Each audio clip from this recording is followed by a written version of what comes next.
using the OK to Say program reported something that just didn't feel right. Then the school and law enforcement sprung into action. Firearms were seized by police following the alleged threat at Alma High School. Investigators say they learned about the possible threat after tips were sent to the state of Michigan OK to Say tip program. Mid-MichiganNow's Chloe Godbold spoke with the superintendent about how they are handling this and why this program is so vital in schools. So that's right, Dave. I spoke with the superintendent, Stacy Kreiner, who says a tipster contacted the OK to Say hotline during the late evening hours of September 21st until the early morning hours of September 22nd. And she says ensuring the safety of students would not have been possible without this program.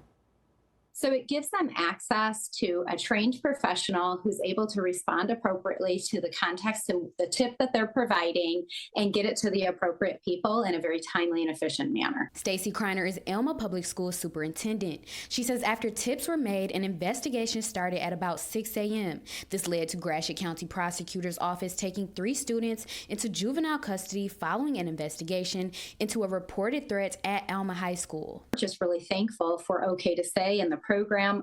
We'll continue to support the program and thank the brave students who reach out and utilize that program. Carlos Fossati is a detective with the Michigan State Police and a team lead for the OK to Say program. He tells me the OK to Say program started in 2014. It's a confidential tip line for students to report anything they feel is dangerous or harmful in their environment. The information they share as far as the situation they're dealing with is given to the schools or law enforcement depending on the type of tip. Fossati says there are different categories for tips such as bullying, suicide, threats, and self-harm. He says when making a tip, students should provide as much detail as possible. If the tipster doesn't provide enough information to where the school or law enforcement can utilize that to interject and prevent something from occurring, then we have to wait until we get more information from that tipster. And sometimes that can take several hours to days. Fossati says having this type of program in schools helps with the stigma surrounding the code of silence. So by providing that confidentiality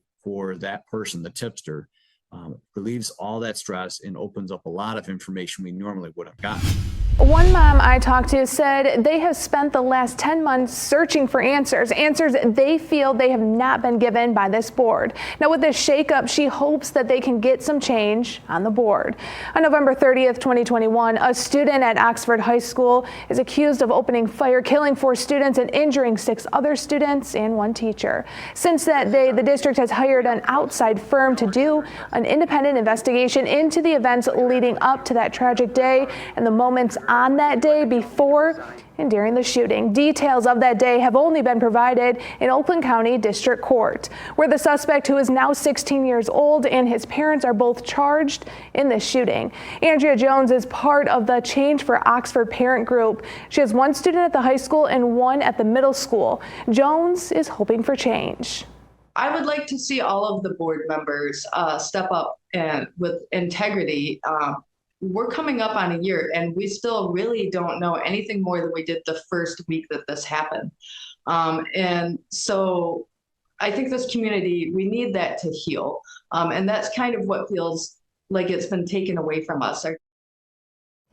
The district has been back in school for almost a month now. Jones says the district has implemented different safety measures at the high school level when it comes to weapons detection software.